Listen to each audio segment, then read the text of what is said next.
트랜서핑 2. 읽는 이들에게 우리는 모두가 이런저런 식으로 환경의 지배를 받고 있다.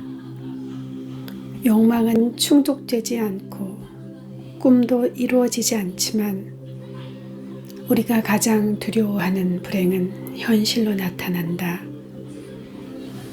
그 반대로는 정말 될 수 없는 것일까? 다행히도 가능한 것으로 보인다. 당신은 그것이 어떻게 가능한지를 깨닫게 될 것이다. 이 책은 일상적 현실이 낯설게 느껴지게 만드는 매우 기이한 세계를 당신 앞에 열어놓을 것이다. 우리는 여러 가지 근본적인 의문들을 전혀 뜻밖의 시각에서 검토해 볼 것이다.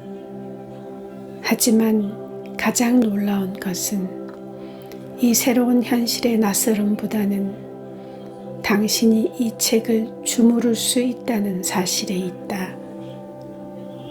트랜서핑은 현실을 제어하는 하나의 기법인데 그것은 좀 별난 것이기도 하다. 트랜서핑에서는 목표란 도달해야 할 대상이 아니라 거의 스스로 실현되는 무엇이다. 이것은 일상적 세계관에서 틀에서 바라볼 때만 믿기지 않을 뿐이다. 우리는 기존의 고정관념과 그릇된 한계의 벽을 허물어뜨려야만 한다.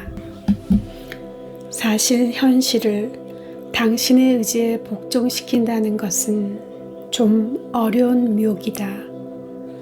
일반적인 관념과 룰을 따르자면 높고 큰 소망과 야무진 꿈을 이루기란 실로 힘겹다.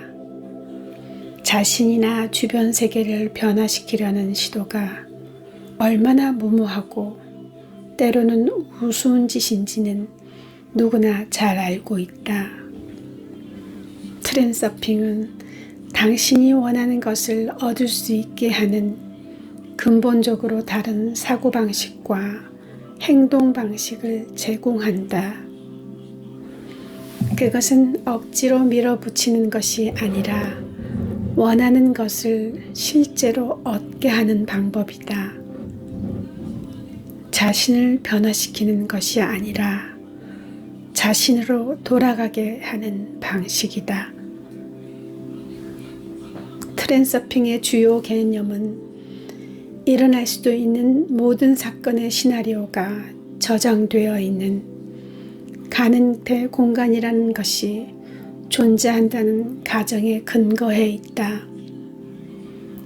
좌표계 위에 존재할 수 있는 점의 위치수가 무한한 것과 마찬가지로 가능태의 수도 무한하다. 과거에 있었고 현재에 있고 미래에 있을 모든 것이 가능태 공간 속에 기록되어 있다.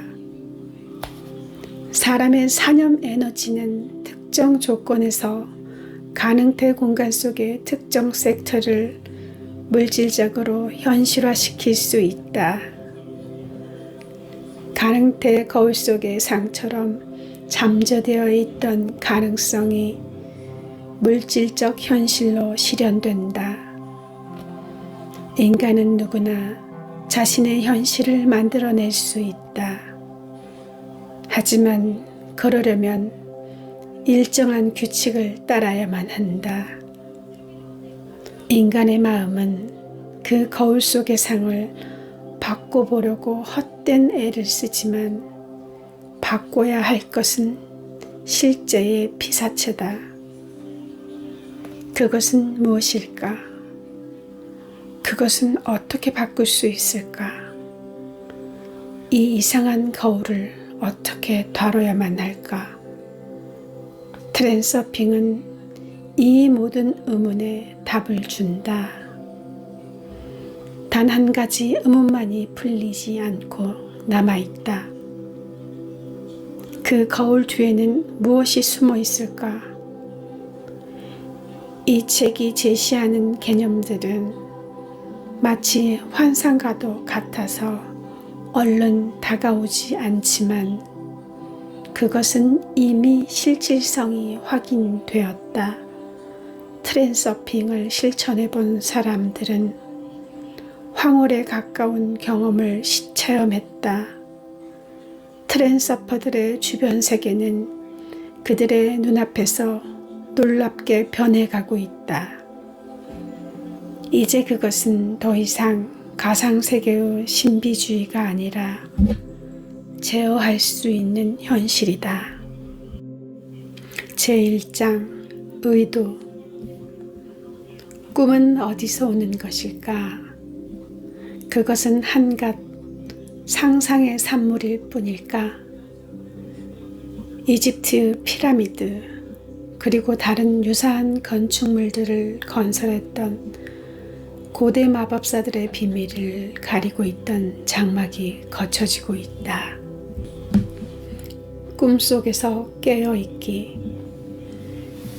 이 장에서 우리는 보호구역 감시원의 수수께끼에 대한 답에 좀 더 다가갈 것이다. 그 수수께끼란 우리가 원하는 것은 무엇이든 선택할 수 있는 이유는 무엇이며 어떻게 하면 그렇게 될 수 있느냐는 것이었다. 이 수수께끼의 힌트 중 하나가 꿈이라는 현상 속에 감추어져 있다. 사람은 인생의 3분의 1을 잠과 꿈으로 보낸다. 이 경계지대에서 일어나는 모든 일은 아직도 비밀의 장막에 가려져 있다. 유감스럽게도 이 분야에 대한 과학 연구는 거의 아무것도 밝혀내지 못했다. 철학적 해석도 극과 극을 달리고 있다. 어떤 이는 꿈이 순전히 환상이라고 하고 또 어떤 이는 우리의 삶 자체가 다름 아닌 꿈이라고 주장한다. 누가 옳은가? 트랜서핑 모델의 틀 안에서 보면 그 어느 쪽도 옳지 않다. 하지만 너무 앞질러 가지는 말기로 하자. 성인이라면 꿈을 기억해낼 때 실제로 일어나는 일은 아무것도 없다는 사실을 안다. 그들의 마음은 꿈을 휴식을 취할 때 일어나는 모종의 메커니즘에 의한 환영으로 인식한다. 인간의 마음은 이 설명에 만족한다. 4살 전까지의 아이들이 꿈과 깨어있는 현실 간의 차이를 구별하지 못한다는 것은 잘 알려진 사실이다. 그들은 꿈도 삶 속에 다른 일들이 일어나는 곳과 동일한 세계에서 일어난다고 믿는다. 이 나이에는 악몽을 꾸고 겁에 질린 채 깨어난 아이는 괴물이 아직도 방 안에 있다고 믿는다. 그것이 단지 꿈일 뿐이라고 부모가 아무리 설명을 해줘도 소용이 없다. 하지만 철이 들어가면서 아이들의 마음은 꿈은 현실이 아니라는 생각에 점차 익숙해진다. 우리의 마음은 입력되는 모든 새로운 정보에 추상적인 이름표를 붙임으로써 그것을 범주화하고 정리한다는 이야기를 한 적이 있다. 우리는 이것을 의식적으로 그리고 매우 신속하게 해낸다. 하지만 이것을 생각해보라. 꿈이 현실이 아니라는 것을 마음에 확신시키는 데는 4년이라는 세월이 소요된다는 사실 말이다. 이것이야말로 마음이 받아들이기 힘든 유일한 생각이다. 우리는 4살 이전의 일을 아무것도 기억하지 못한다. 그러니 꿈에서 깨었을 때 마음이 겪었을 당혹스러운 경험의 기억도 없다. 하지만 지금도 날마다 의식의 연결이 끊길 때마다 우리의 마음은 단순하게도 똑같은 함정에 빠져들곤 한다. 잠들어 있는 동안에는 꿈속에서 일어나는 일을 비판적인 눈으로 살펴보려는 생각이 일어나지 않는 것이다. 잠에서 깨어나서도 우리는 꿈이 너무나 생생한 현실처럼 보였다는 사실에 놀란다. 꿈이라는 가상현실은 놀라울 정도로 감쪽같이 꾸며진다.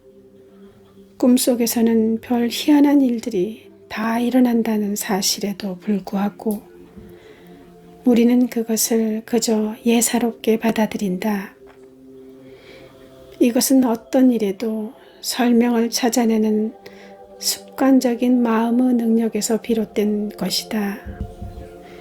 우리는 기이한 것을 발견하거나 경험할 때마다 그것을 얼마든지 합리화할 준비가 되어 있다. 의식이 깨어 있을 때마저도 우리는 일어나고 있는 일이 정말 실제 현실인지를 따져보는 일에 익숙하지 않다. 그래서 우리는 꿈속에서도 자동적으로 모든 것을 당연하게 받아들인다. 우리의 마음은 늘 상황을 통제하려고 한다. 하지만 그 통제의 소나기를 미꾸라지처럼 항상 빠져나가 버리는 하나의 의문이 있다. 그것은 이것이 실제로 일어나고 있는 것일까 하는 의문이다. 그것이 바로 마음이 꿈의 함정에 빠져드는 이유이다. 하지만 때로 운이 좋을 때는 기적이 일어나서 잠자는 중에도 자신이 잠을 자고 있음을 알아차리는 일이 있다. 이것은 대개 정말 믿기 힘든 꿈을 꾸거나 너무 괴로운 악몽에 시달릴 때 일어난다. 그러면 마음은 통제력을 되찾아 대응할 방법을 생각한다. 이럴 때 무의식적인 꿈은 의식적인 꿈으로 소위 자각몽으로 바뀐다. 자각몽 속에서는 꿈꾸는 사람은 그 가상현실에 참여하지만 동시에 그것이 모두 꿈에 지나지 않는다는 사실을 안다. 당신이 이런 일을 경험한 적도 없고 이런 이야기를 들어보는 것도 처음이라면 의심하지 말라. 이것은 상상으로 지어낸 것이 아니다. 당신도 해보고 싶지 않은가? 의도적으로 자각몽을 꾸는 것은 가능하다. 하지만 그러려면 마음에게 다음의 질문을 던지는 습관을 들여야 한다. 이것은 실제로 일어나고 있는 일일까? 자각몽 꿔보기를 진심으로 원하기만 한다면 이것은 어려운 일이 아니다. 마음을 훈련시키는 방법은 간단하다. 하지만 그것은 목표 지향적인 관심과 주의를 요한다. 낮 시간 동안에 위의 질문을 자신에게 최소한 10번은 던져야 한다. 내면에 지켜보는 자가 이 일을 도와줄 수 있다. 그로하여금 다음 질문으로 당신을 끊임없이 괴롭히게 하라. 너 지금 자고 있니? 깨어 있니? 이 질문은 최대한 깨어있는 의식으로서 대답해야 한다. 그러면 그것이 건성으로 하는 의례적인 짓이 아니라 진짜 의도적으로 하는 일이 된다. 자신을 깨워서 주변을 살펴보고 상황을 판단하게 하라. 모든 것이 정상인가? 아니면 뭔가 미심쩍은 일이 일어나고 있는가?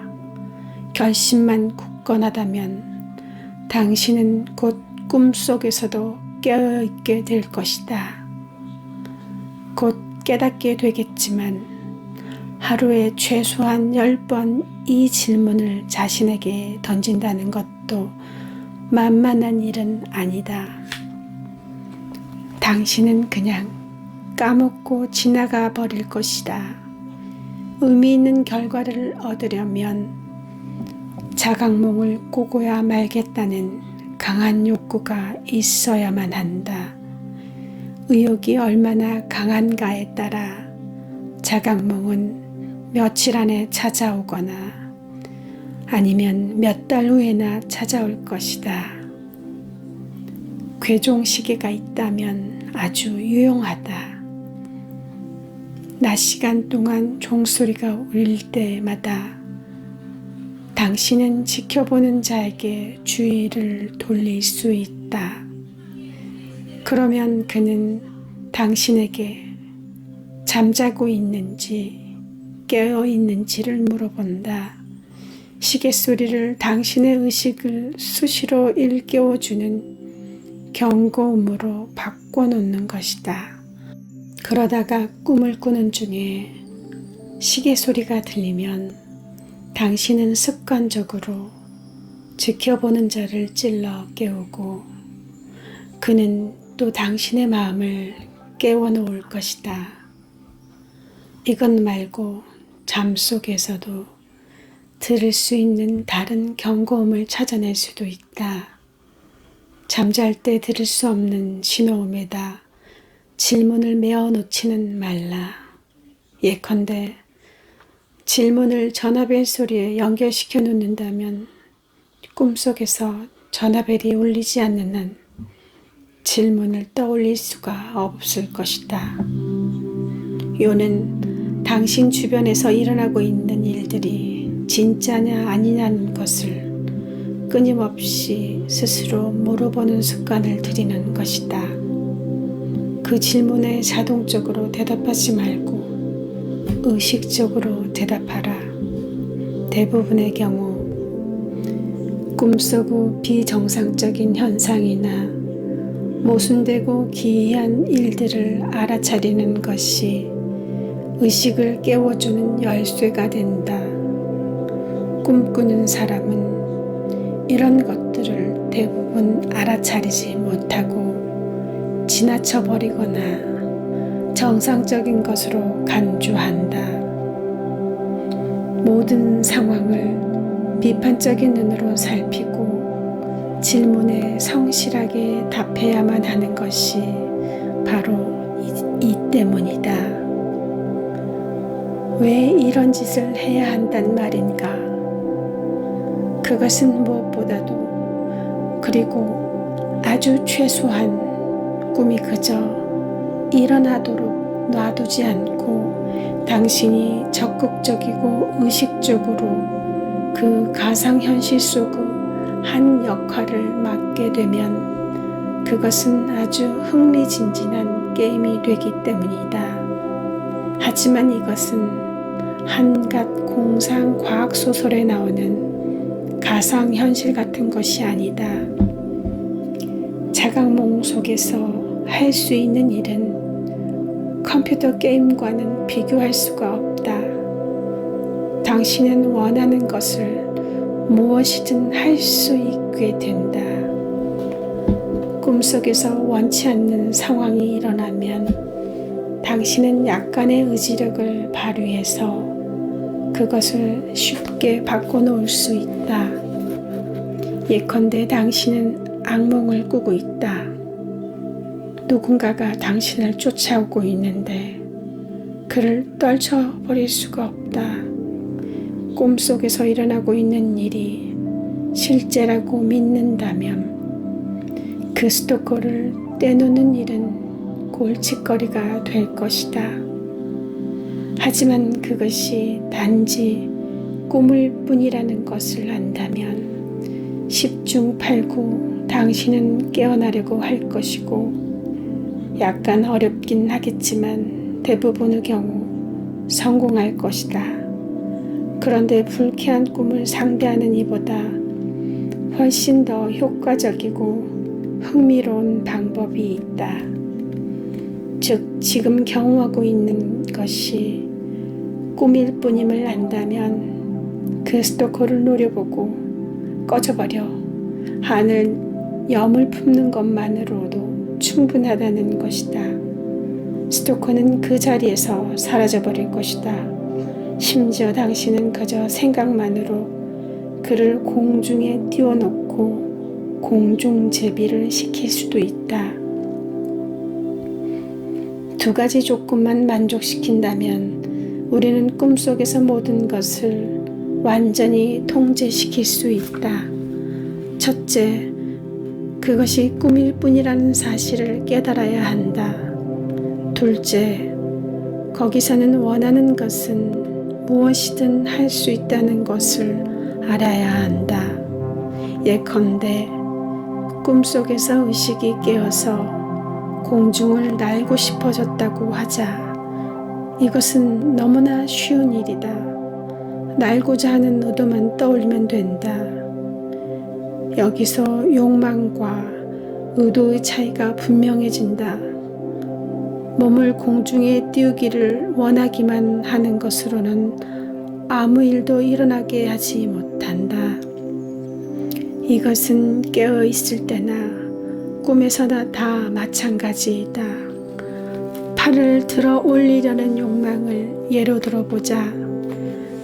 당신은 자신에게 팔을 올리고 싶다고 말하고 있다.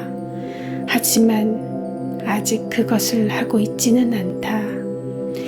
이제는 그냥 팔을 들어 올려보라. 당신의 희망은 행동으로 옮겨졌다. 당신은 팔을 어떻게 들어 올릴지를 생각하고 있는 것이 아니라 그저 그렇게 하고 있다. 꿈에서도 이것은 마찬가지다. 순수한 의도를 사용하여 그냥 자신을 공중에 띄우라. 그리고 어디든지 원하는 곳으로 날아가라. 이제 스토커가 따라오는 악몽으로 다시 돌아가 보자. 이쯤이면 당신도 그가 사라지기를 바라는 것만으로는 아무것도 할 수 없다는 것을 이해했을 것이다. 겁에 질려 있을 때 생각은 사건이 전개될 수 있는 모든 가능성을 재빨리 짚어보게 되는데, 이런 생각들은 즉석에서 현실화된다. 당신은 당신이 아닌 다른 누구 혹은 다른 무엇에 의해 룰이 정해지는 게임에 말려든 것이다. 그것이 모두 꿈에 지나지 않는다는 것을 깨달았다고 하더라도 당신이 지배권을 되찾기 전에는 아무것도 할 수가 없다. 수동적 희생자의 배역을 연기하고 있는 한 당신은 게임 속에 갇힌 것이다. 그 게임이 당신의 상상에 의해 만들어진 것이라는 사실도 여기서는 소용이 없다. 지금 당신은 자기 상상의 노예가 되어 있는 것이다. 당신이 그 역할을 연기하기로 했으므로 겁을 먹고 도망가려고 애쓰고 있는 것이다. 하지만 거기서 멈추고 스토커와 역할을 바꾸겠노라고 결정하면 그는 기꺼이 거기에 응하여 당신을 피해서 달아나기 시작할 것이다. 그것이 얼마나 웃기는 일인지 당신은 상상할 수 있겠는가? 꿈속에서 할 수 있을까? 하는 모든 질문에 대한 대답은 그렇다이다. 그 어떤 사람도 산 자든 죽은 자든 만날 수 있고 꿈속의 다른 연기자들이나 무대 소품들을 가지고 무엇이든 원하는 대로 할 수 있고 다른 별로 날아갈 수도 있으며 문제를 해결할 수도 있고 음악을 지어내고 리허설을 하고 여행을 다닐 수도 있다. 이에 비한다면 환각제는 어린아이 장난감에 지나지 않는다. 게다가 이것은 건강에 위협도 없다.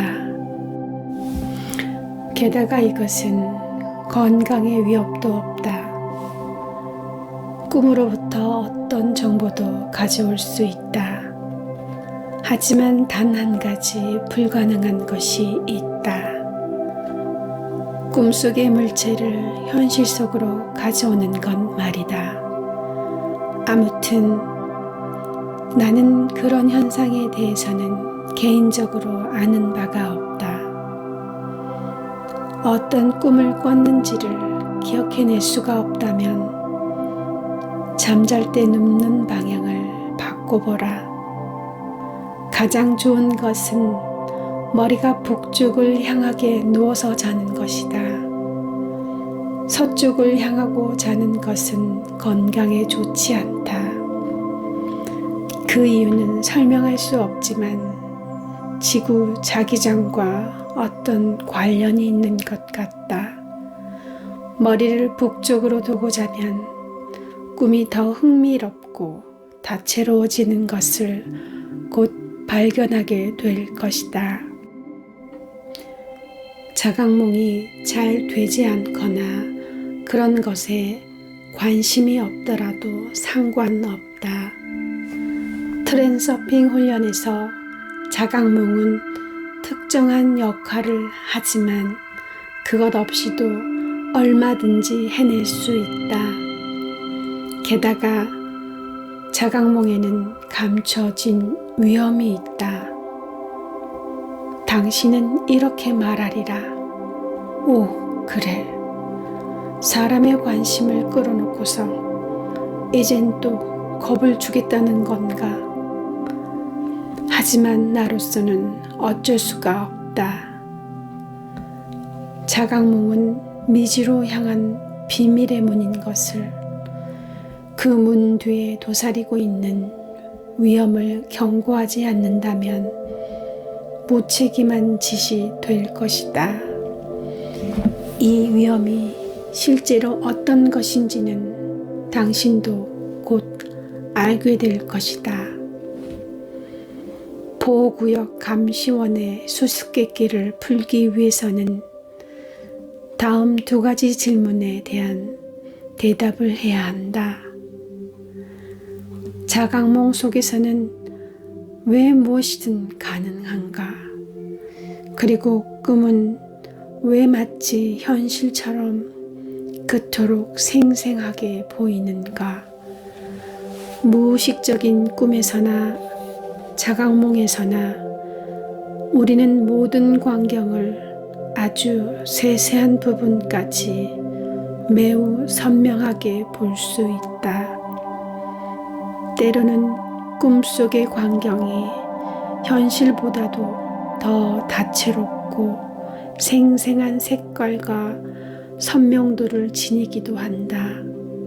이 심상들은 우리의 뇌가 만들어내고 있는 것이고, 잠이 들면 뇌가 꿈속의 이미지들을 마치 깨어서 보는 것처럼 인식하는 것이라는 가설이 있다.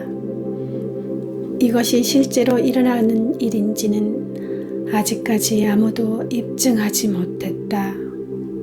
트랜서핑 모델은 꿈이라는 현상을 유아는 사뭇 다르게 해석한다. 잠재의식은 저 혼자서 무엇을 상상해내는 것이 아니라 단지 모든 정보를 담고 있는 가능태 공간에 직접 연결되는 것이다. 임의 대상을 자세히 살펴본 다음 눈을 감고 같은 모습을 상상 속에 떠올려 보라. 아무리 뛰어난 심상화 능력을 지니고 있다고 할지라도 눈을 감고서는 눈을 뜨고 직접 보는 것만큼 상세하게 그 모습을 볼 수는 없을 것이다. 뇌가 만들어낸 심상이란 화질이 형편없는 사진 정도에 지나지 않는다. 뇌가 이 사진을 모종의 신경활동으로서 저장한다고 가정해보자. 우리 뇌가 가지고 있는 엄청난 신경세포 숫자에도 불구하고 머릿속에 저장된 모든 사진의 기억을 떠올리기에는 신경세포의 수가 턱없이 부족하다. 우리의 기억과 꿈이 신경세포 속에 적혀 있는 것을 재생물에 지나지 않는다면 우리의 머릿속에는 이런 세포가 얼마나 많이 들어있단 말인가. 트랜서핑의 틀에서는 신경세포를 컴퓨터의 기억 장치와 같은 정보 저장 장치로 보지 않는다. 뇌는 실제 정보를 담고 있는 것이 아니라 가능태 공간의 정보 주소와 비슷한 무엇을 담고 있다. 아무리 해도 우리의 뇌는 한정된 양의 데이터만을 저장할 수 있다. 뇌가 완벽한 생물학적 시스템이라는 사실에도 불구하고 우리가 떠올리고자 하는 모든 기억을 뇌 자체가 저장하고 있기란 불가능하다. 게다가 뇌는 꿈과 같은 완벽한 가상현실을 만들어낼 능력이 없다. 꿈에서 보는 것과 같이 자연스럽고 생생한 심상을 눈을 감고 만들어내는 것이 쉬운가? 뇌가 꺼져 있을 때 뇌에게 스스로 만들어내는 심상을 더 선명하게 보는 능력이 생긴다는 설득력 없는 주장에 스스로 속아 넘어가지 말라. 말했듯이 마음은 근본적으로 새로운 것은 만들어낼 수가 없다. 단지 낡은 벽돌로서 새로운 형태의 집을 지을 수 있을 뿐이다. 마음은 이 벽돌과 그것을 어떻게 짜맞추어 집을 짓는지에 관한 원시적 수준의 지식을 가지고 있을 뿐이다. 마음은 그 이상의 자세한 것은 종이에 적어두거나 다른 저장 매체에다 간수한다.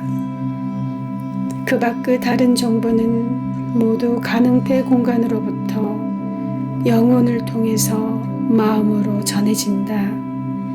이처럼 트랜서핑 모델에서 마음이란 뭔가 좀 원시적인 시스템으로서 그 작용을 기술적으로 시뮬레이션 할 수 있는 것으로 보이고 그것이 오늘날 과학자들이 노력을 기울이고 있는 것이다. 인공지능을 만들어 내려는 노력은 아직 성공하지 못했다. 마음은 어떻게든 자신을 이해할 수 있지만 영혼의 본질은 아직 이해하지 못한다.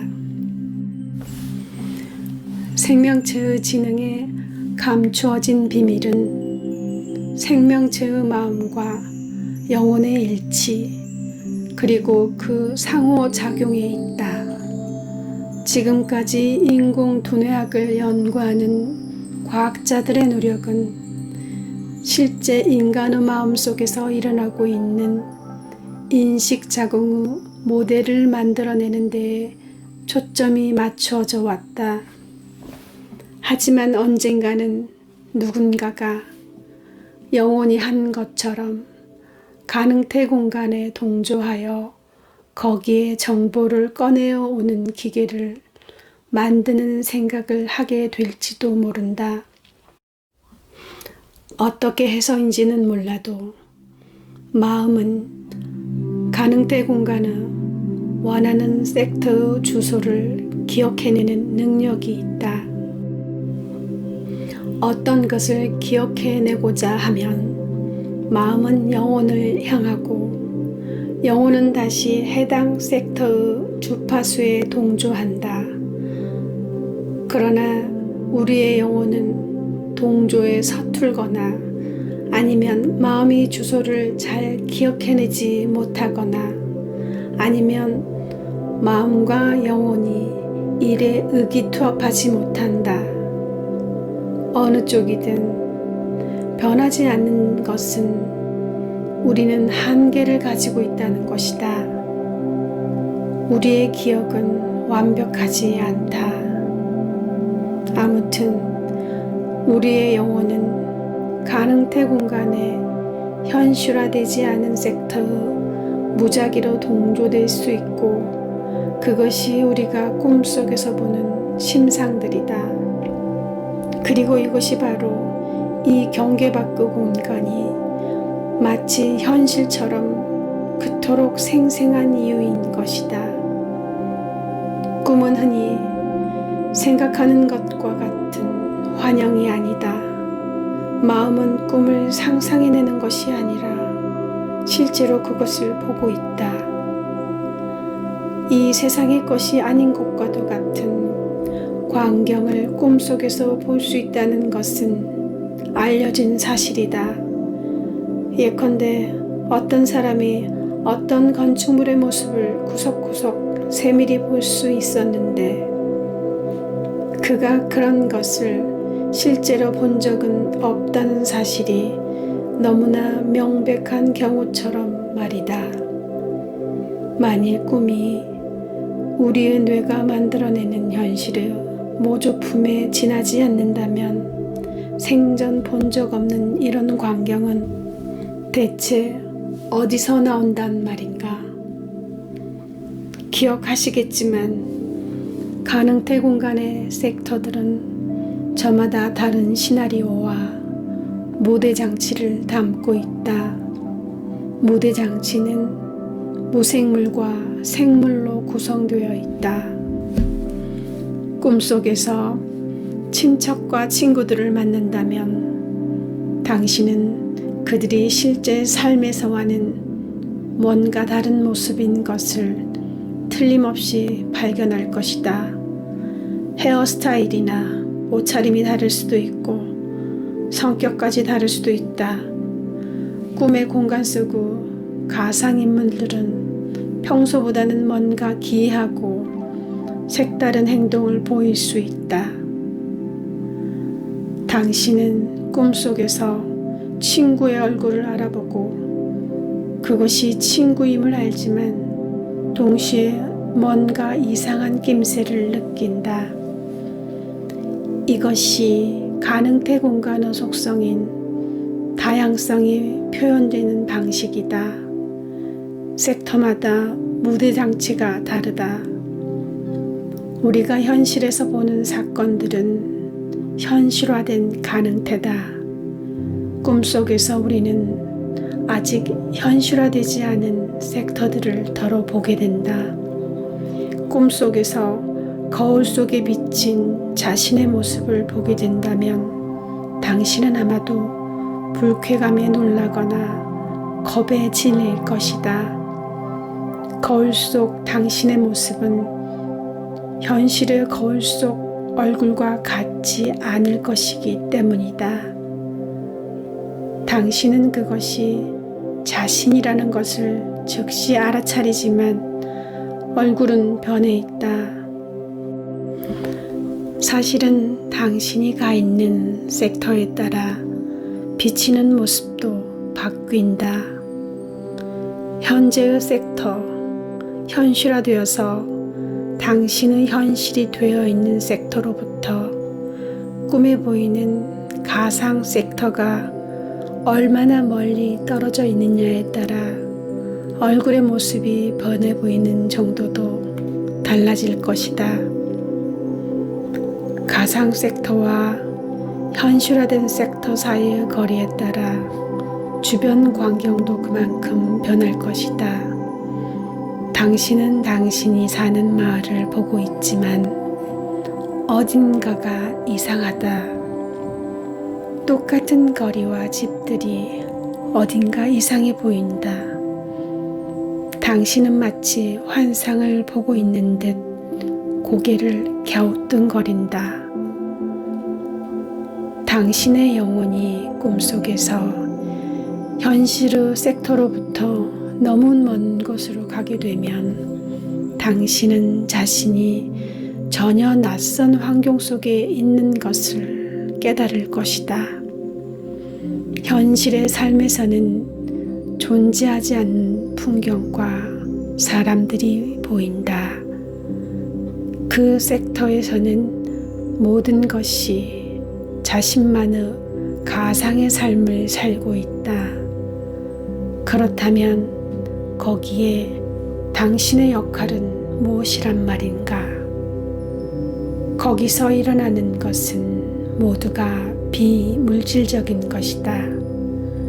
당신의 역할은 당신이 대면하고 있는 가상현실이 그런 만큼이나 가상적인 역할이다. 하지만 동시에 그것은 환상이 아니다. 여기에는 두 가지 경우가 있다. 당신이라는 인물의 가능태가 그 섹터에 존재하는 경우와 존재하지 않는 경우가 그것이다. 당신이라는 인물이 그 섹터에 존재한다면 당신은 또 다른 당신을 만날 수 있을까? 이것은 나로서는 아직 답할 수 없는 매우 어려운 질문이다. 당신의 영혼은 그 섹터의 시나리오에 적혀 있는 역할을 맡게 될 가능성이 가장 크다. 꿈꾸는 사람의 눈에 거울 속의 자신의 얼굴이 나무꽃처럼 보인다는 사실은 이 가정을 뒷받침해 준다. 우리에게 아주 흥미로운 의문이 하나 더 있다. 가능태 공간 속의 정보가 선반에 놓여 있는 영화 필름과도 같이 정적인 상태로 저장되어 있는 것이라면 왜 우리는 꿈속에서 움직이는 영상을 보고 그 가상의 게임에 끼어들게 되는 것일까? 정보장 속에는 모든 정보가 동시에 저장되어 존재한다.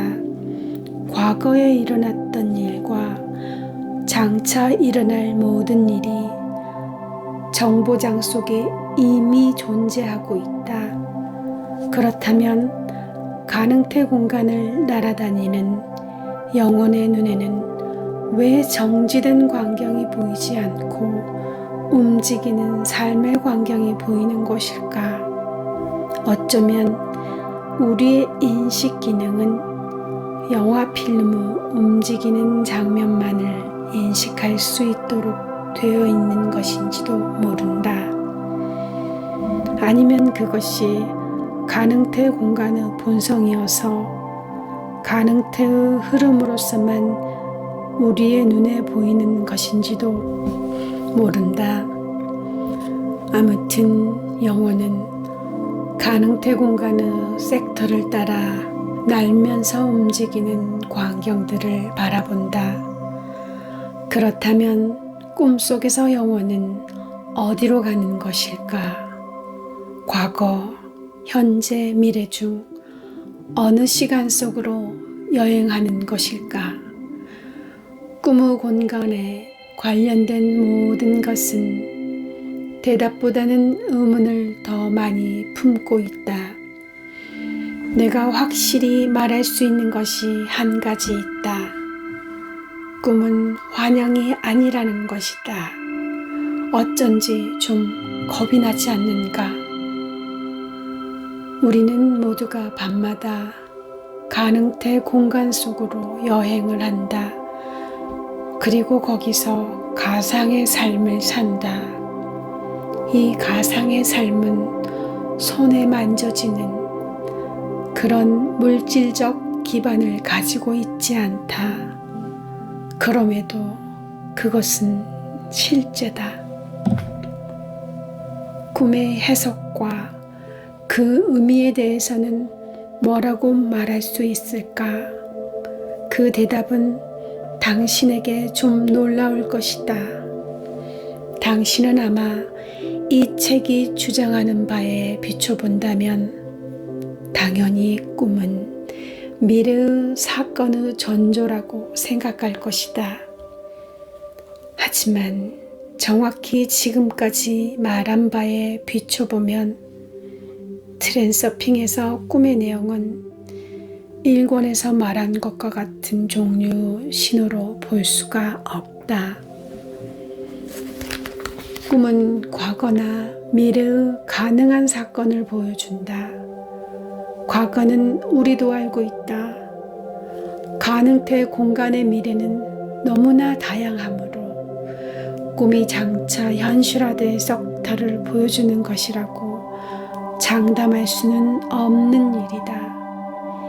이웃한 섹터들은 서로 유사한 시나리오와 무대 장치를 가지고 있지만 당신이 꿈에서 본 그 섹터가 실제로 당신의 현재 인생 트랙과 가까운 것인지는 아무도 장담할 수가 없다.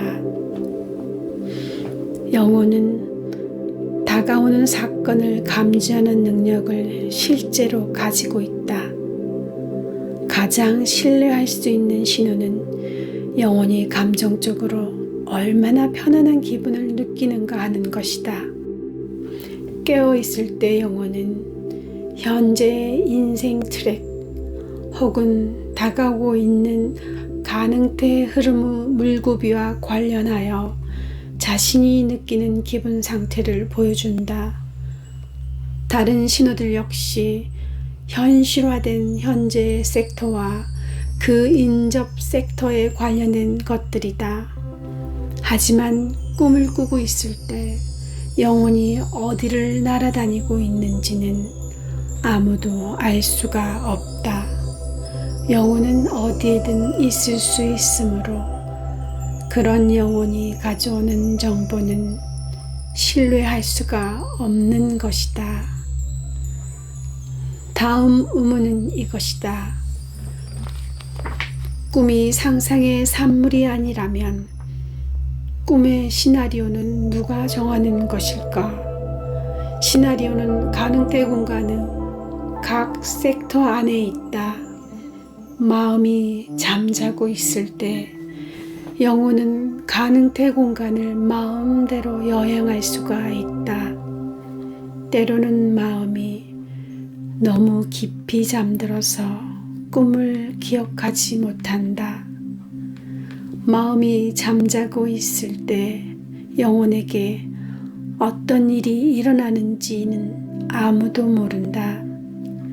현실의 삶에서는 사람의 행동은 마음의 지배를 받는다. 그래서 마음이 꿈을 지켜보고 있을 때는 그는 수동적 관찰자의 역할을 한다. 그는 상황을 통제하지 않고 단지 모든 것이 평소와 같다고 생각한다. 일어나는 모든 일은 특정 섹터에 있는 시나리오에 따라 일어난다.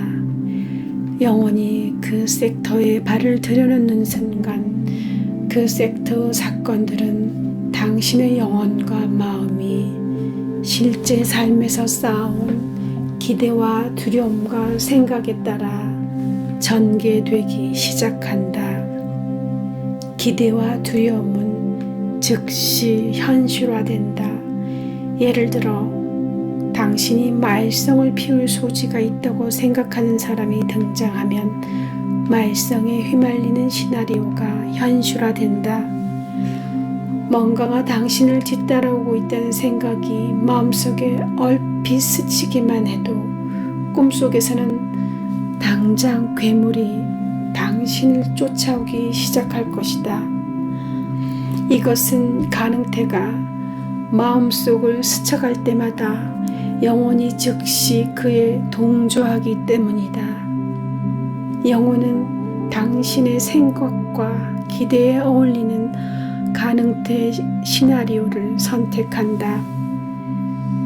가능태 공간 속에서 영혼은 생각과 기대가 뇌리를 스침과 동시에 움직인다. 사실 생각과 기대야말로 영화 필름이 돌아가게 하는 구동력이다. 뇌의 작용을 멈출 수 있다면 보이는 심상도 그 자리에서 얼어붙어 버릴 것이다. 하지만 생각은 머릿속에서 쉬지 않고 끊임없이 돌아간다. 꿈속에서 일어나는 사건들은 평소의 생각과 모순될 수도 있다. 이것은 꿈속에서는 마음이 통제력이 약해지기 때문이다. 꿈속에서는 온갖 희한하고 말도 안 되는 일들이 일어난다. 믿을 수 없는 장면들이 눈앞에 펼쳐지고 물리학의 법칙이 더 이상 작용하지 않는다. 자각몽에서도 기상천외한 일들이 일어난다.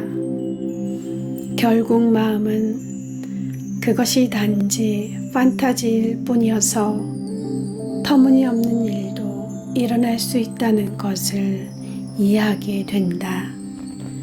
이제 당신은 꿈속에서는 왜 모든 것이 가능한지를 알게 됐다. 꿈이란 영혼이 가능태 공간 속을 여행하는 것이다. 가능태 공간 속에는 온갖 시나리오가 다 있다. 자각몽 속에서 꿈의 시나리오를 마음대로 바꿀 수 있는 이유도 이것이다. 시나리오 자체가 실제로 고쳐지는 것은 아니다. 당신이 수시로 시나리오를 마음대로 골라잡는 것이다. 당신이 스토커와 역할을 뒤집기로 마음먹은 즉시 영혼은 역할이 바뀐 시나리오가 있는 섹터로 옮겨간다.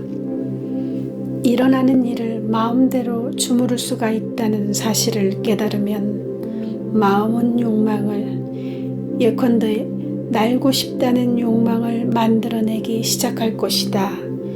이 생각이 마음속을 스치면 그것은 영혼의 의도로 바뀐다.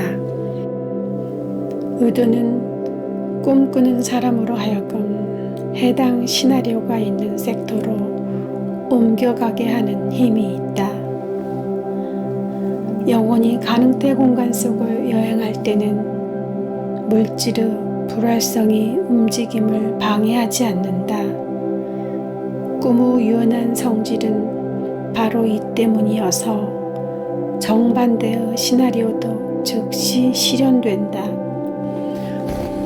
그러면 실제 삶에서는 어떤 일이 일어날까?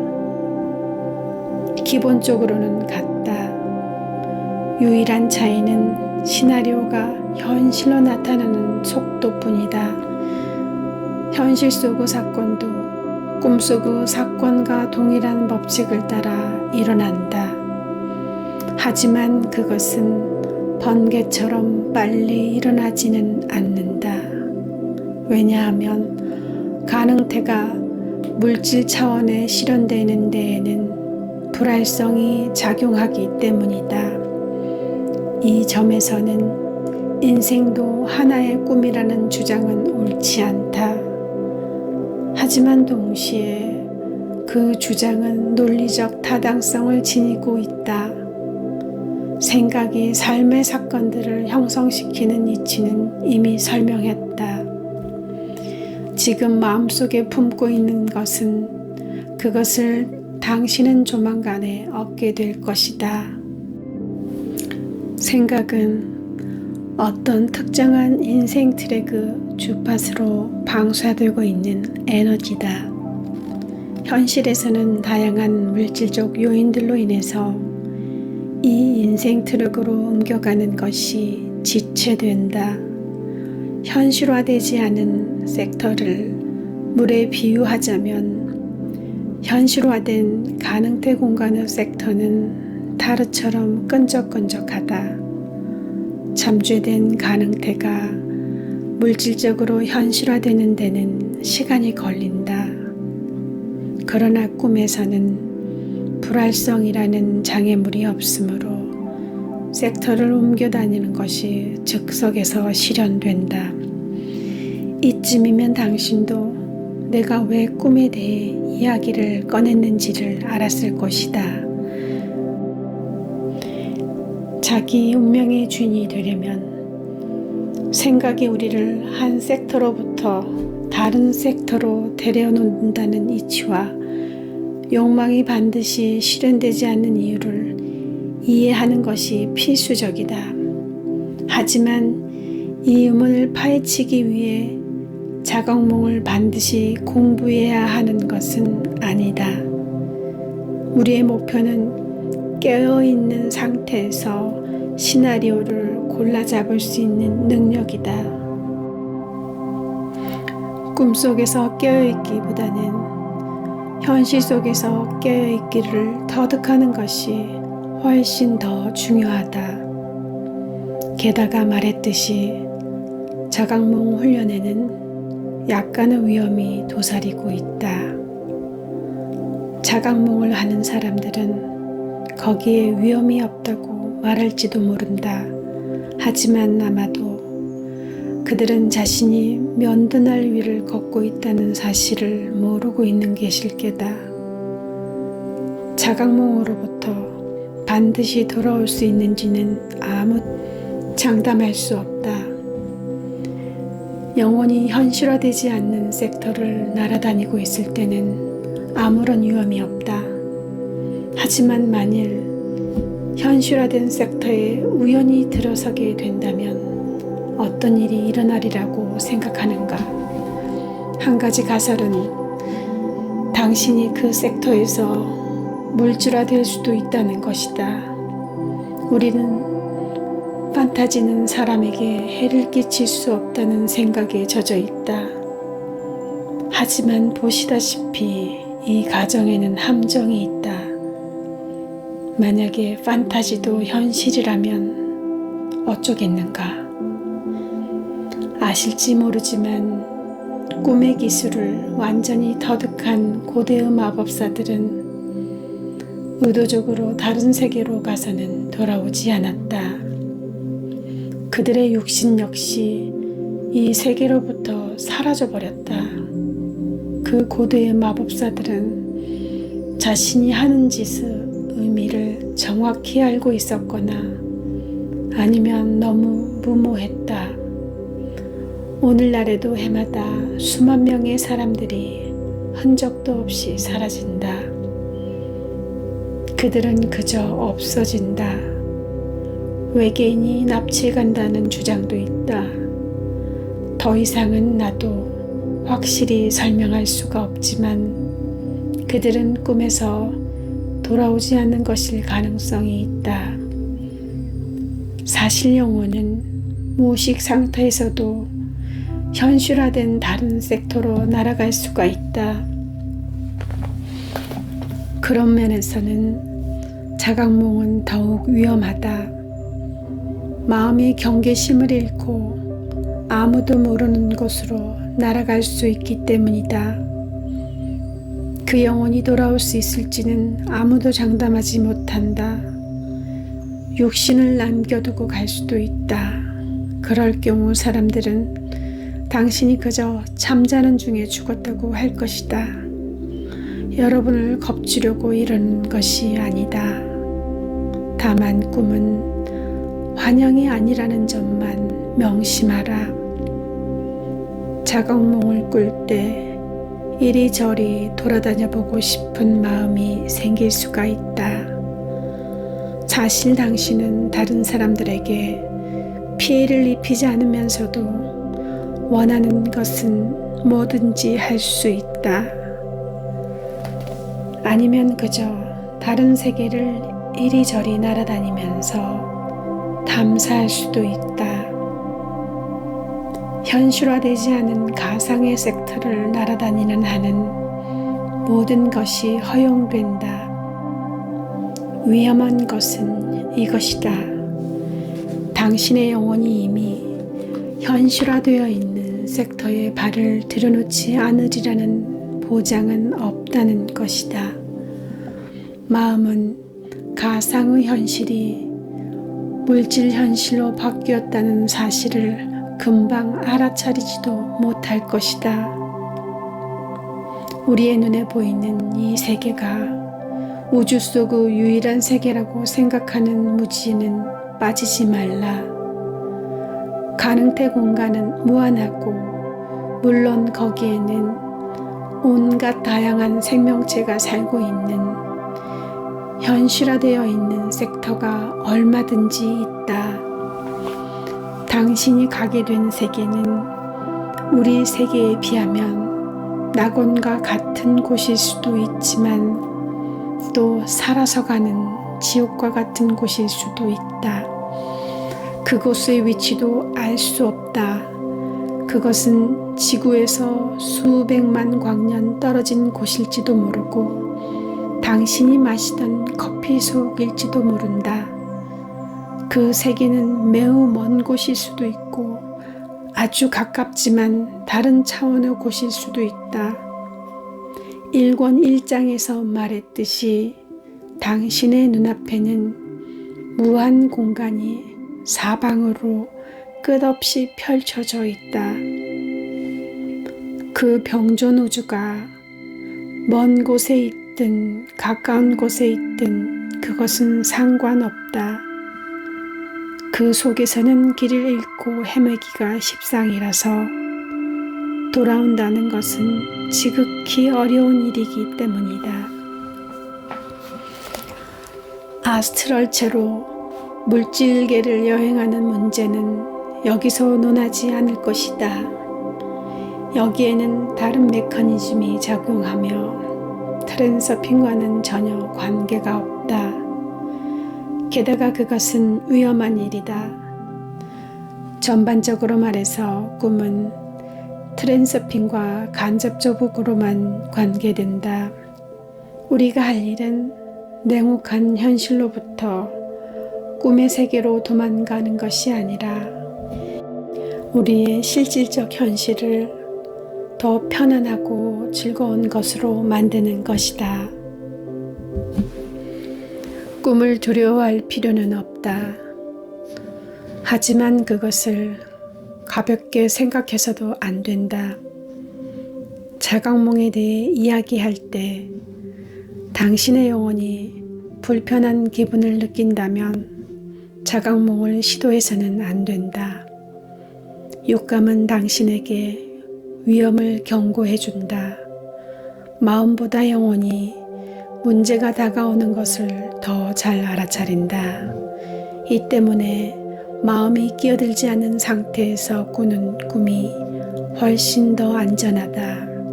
하지만 어쨌든 자각몽을 해보기로 했다면 주의를 게을리하지 말라. 무리한 짓을 하지 말고 일어나는 일들을 최대한 깨어서 인식하고 있어야 한다. 현실의 삶에서와 마찬가지로 집에 온 것처럼 편안히 머물되 자신이 단지 손님일 뿐이라는 사실을 잊지 말라. 그러니 생각과 욕망이 가능태 공간 속에서 우리의 움직임을 조종한다는 사실이 분명해졌다. 꿈에서는 이 움직임이 물질의 불활성으로 인해 지연되지 않는다. 작은 생각이 얼핏 스치기만 해도 그것이 즉시 우리를 다른 섹터로 옮겨다 놓는다. 현실화되어 있는 섹터에서는 물질의 무거운 불활성 때문에 일이 얼른 일어나지 않는다. 하지만 현실에도 동일한 원리가 작용한다. 즉, 생각은 삶 속의 사건들의 전개에 직접적인 영향을 미친다. 오, 그래요? 하고 비아냥거리는 목소리로 반문하는 독자도 있을 것이다. 아직 이 해괴한 트랜서핑 모델이 일으킨 기적 앞에서 완전히 멍해져 보지 않는 독자들 말이다. 난 내 삶을 결정하는 것이 생각이 아니라 행동인 줄로 알고 있었는데 제가 어리석었단 말이죠. 그럼 물론 이젠 나도 덕분에 깨달았어요. 중요한 것은 행동이 아니라 생각이라고쇼. 하지만 여기에는 사실 모순이 전혀 없다. 게다가 그것은 생각을 먼저 하고 그 다음에 행동한다는 사실과는 아무런 상관이 없다. 사람들은 자신의 행동의 결과에 주의를 기울이는 데 익숙하다. 왜냐하면 행동은 현장에 드러나 있어서 눈에 보이기 때문이다. 생각의 결과는 그에 비하면 훨씬 덜 분명하다. 이것은 균형력의 작용과 관계가 있다. 우리는 균형력의 작용이 그 사람의 의도와는 상반되는 예를 살펴봤었다. 어떤 것을 얻으려고 애쓰다가 그와는 완전히 반대되는 것을 얻게 된다. 잉여 포텐셜이 클수록 그의 현실은 그가 원하던 현실로부터 멀어진다. 그는 세상이 왜 그토록 이상하게만 돌아가는지에 대한 설명을 찾지 못한다. 그럼에도 그는 자신이 뭔가를 잘못했거나 아니면 세상이란 것이 원래 그렇거나 또 아니면 꿈이란 엄청나게 고생을 해야만 이루어지는 것이라고 자신을 설득하려고 애쓴다. 트랜서핑 모델에 실제로 모순이 있는 것처럼 보일 수도 있다. 한편에서는 우리를 통과해가는 에너지가 생각에 의해 변조되고 이 에너지가 사람들을 그 생각에 어울리는 인생 트랙으로 데려다 놓는다고 주장한다. 아니면 생각이 우리를 그에 어울리는 시나리오와 무대 장치가 있는 섹터로 데려다 놓는다고 한다. 이것이 정확하게 꿈속에서 일어나는 일이다. 그런데 또 다른 한편에서는 생각은 현실에서 큰 의미가 없어 보인다. 왜냐하면 단지 생각하는 것만으로는 원하는 것을 얻을 수 없기 때문이다. 소파에 기대 누워서 원하는 것을 아무리 생각하고 있어도 다른 인생 트랙으로 옮겨지는 일은 일어나지 않는다. 물질 차원의 실현은 속도가 느리다는 점을 감안하더라도 말이다. 현실주의적인 독자들은 귀가 번쩍하여 이렇게 말할 것이다. 맞아. 바로 그게 문제야. 행동을 해야 해. 생각이나 어딘가로 옮겨가는 그런 따위의 것들은 아무런 상관도 없어. 그리고 일단 외견상 이 말은 맞다. 하지만 단지 겉보기에만 맞다. 실제로 이 모습은 겉으로만 그렇게 보이는 것이다. 우리는 원하는 것을 심상화한다고 아무리 애를 써도 종종 아무런 결과도 얻지 못하는 이유에 대한 답에 다가가고 있다. 아시다시피 첫 번째 명백한 이유는 원하는 것을 얻으려고 애쓸 때 생겨나는 잉여 포텐셜과 관계가 있다. 두 번째 이유는 가능태가 물질적으로 현실화될 때 개입되는 불활성이다. 우리가 실패하는 이유는 아주 종종 목표를 향해 충분히 끈기 있게 노력하지 않기 때문이다. 많은 목표들이 단지 현실화될 시간을 갖지 못한 이유로 이루어지지 않는다. 특히 목표를 향한 열정이 금방 식어버려서 역경 앞에서 포기해버리는 경우가 그렇다.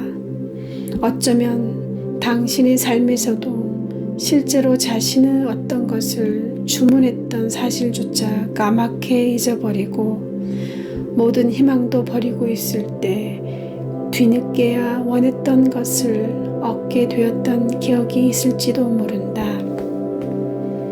많은 사람들이 저지르는 또 한 가지 실수는 모든 것을 한꺼번에 얻어내려고 덤벼드는 것이다. 한꺼번에 연관성이 없는 여러 가지 목표를 정해놓으면 당신의 정신적 에너지는 허공 속으로 헛되이 흩어져 버린다.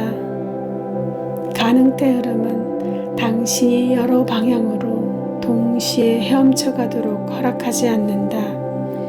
하나의 특정한 섹터로 주의를 돌려 모든 노력을 하나의 정해진 목표에 집중한다면 큰 효과가 있을 것이다. 이 문제는 다음 장에서 다시 논하겠다. 꿈속에서 지금까지 이야기한 해로운 요인들이 존재하지 않는다. 잉여 포텐셜이 끼어들지 않고 불활성도 방해하지 않는다. 마음도 목표를 이루기 위한 일상적 몸부림을 멈추고 쉬고 있다. 하지만 꿈에서도 모든 욕망이 다 이루어지지는 않는다. 자각몽을 꾸는 사람들은 낱낱이 사소한 생각들이 다 꿈꾸는 사람을 해당 섹터로 데려다 주지는 않는다는 것을 안다. 그렇다면 그것을 방해하는 것은 무엇일까? 그 답은 아주 간단하면서도 본질적이다. 방해하는 것은 없다. 그리고 그것은 그 사람의 실제 생각과는 거의 무관하다. 비밀은 이것이다. 현실화를 가져오는 것은 욕망 자체가 아니라 원하는 대상을 노리고 있는 당신이다. 일이 일어나게 하는 것은 원하는 대상에 관한 실제 생각이 아니라 뭔가 다른 것, 말로 표현하기가 힘든 무엇이다. 생각은 무대 위에서 놀고 있지만 이 힘은 보이는 것의 배후에 있다. 하지만 그 힘은 결정력을 가지고 있다. 물론 당신은 이미 내가 의도에 대해 이야기하고 있음을 눈치챘을 것이다. 마음은 자신이 보유한 모든 이름과 파일 속에서도 의도에 알맞은 정의를 찾을 수가 없었다. 그래서 우리는 의도를 대략 가지겠다는 그리고 행동하겠다는 결정으로 정의할 것이다. 이제 당신은 생각이 그 자체만으로는 가능태 공간의 한 섹터에 동조하는 과정에서 아무런 의미도 지니지 못한다는 것을 이해하고 있다. 생각은 파도 꼭대기의 한 방울 거품과도 같다. 욕망이 실현되는 것이 아니라 의도가 실현되는 것이다. 팔을 들어 올리는 예를 다시 한번 살펴보자. 팔을 올리기를 소원해보라. 당신의 생각 속에 욕망이 형성되었다. 곧 당신은 팔을 올리고 싶어 한다는 사실을 의식한다. 하지만 욕망이 팔을 들어 올려주는가? 아니다. 욕망 그 자체는 어떤 행동도 만들어내지 못한다. 욕망하는 생각이 자신의 일을 행할 때만 팔이 올려진다. 남은 것은 행동하겠다는 결정뿐이다. 팔을 올려주는 것은 행동하는 결정인가? 아니다. 결정도 팔을 올려주지 않는다.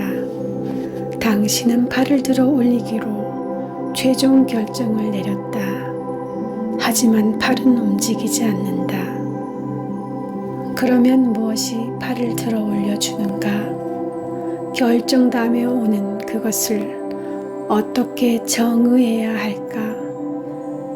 의도가 정말 무엇인지를 마음이 분명히 설명하지 못한다는 사실을 깨닫게 되는 것이 바로 이 대목에서다. 가지겠다는 그리고 행동하겠다는 결정이라는 의도에 대한 우리의 정의는 단지 실제로 행동하는 힘을 소개해주는 선에서 그친다.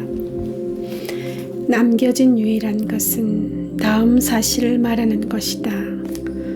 바른 욕망이나 결정으로서 올려지는 것이 아니라 의도로서 올려진다. 결정이라는 표현은 단지 이해하기 쉬우라고 끌어들인 것일 뿐이다. 하지만 물론 당신이 근육을 수축시키는 모종의 힘을 지니고 있음은 언어를 빌리지 않고도 분명히 느낄 수 있다.